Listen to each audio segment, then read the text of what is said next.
ხო, ეს შარავანდები მიხდება, ვიცი. გამარჯობათ. სიტუაცია არის ესეთი.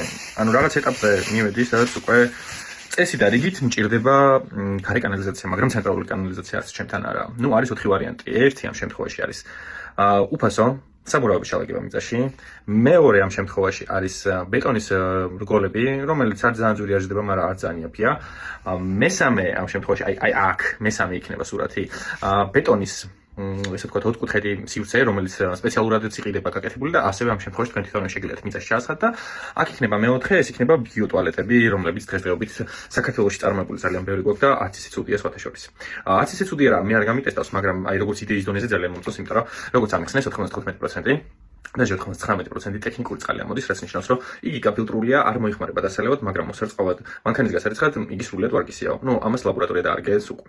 პირველ რიგში, რა აქვს საბურავებს ყველაზე დიდი მინუსი? საბურავებს ყველაზე დიდი მინუსი ის აქვს, რომ შეიძლება ჩაიშალოს, ეკოლოგიურად არასუფთა არის და პლუს ამას აქვს ძალიან ბევრი დიდი მინუსი. თუ თქვენი მიწა არ არის სიტყვაზე ვთქვათ 2000-3000 კვადრატი და შორს ვერ გაიტანთ ამ ტუალეტს, ეგრეთ წოდებულ კანალიზაციას, თქვენი ტერიტორიაზე სულ იქნება სუნი. რა აქვს მინუსი ბეტონის რგოლებს?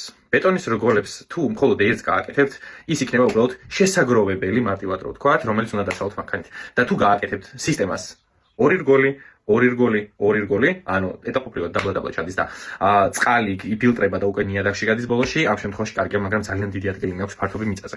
თუ ეს საშუალებაც არ გაქვთ, მეოთხე ვარიანტი არის ამოთხაროთ დიდი ოთხკუთხედი ჭრილი და ბეტონის მიხედვით სექციურად გააკეთოთ. ანუ პირველი იქნება შემგროვებელი, საიდანაც ამოტუმბო შეიძლება მანქანას, მეორეში წყალი გადადის, მესამეში წყალი გადადის და მესამეს შემდეგ უკვე გრუნტში გადის წყალი. აი ესეთი დატვირთითაა ხოლმე ამ შემთხვევაში. და ბიოტოპს ეძახიან ამ შემთხვევაში. ანუ საკანალიზაციო მარტივად რო ვთქვათ, დრენაჟი, მიწაში ყენდება, წინასწარ მოცემული ფორმები არის, ანუ ზომები. ეკითხებით თქვენ რამდენი სულზე გჭირდება და შემდეგ გეუბნებიან რამდენი დაჭირდება, მოაქვთ იყენებენ.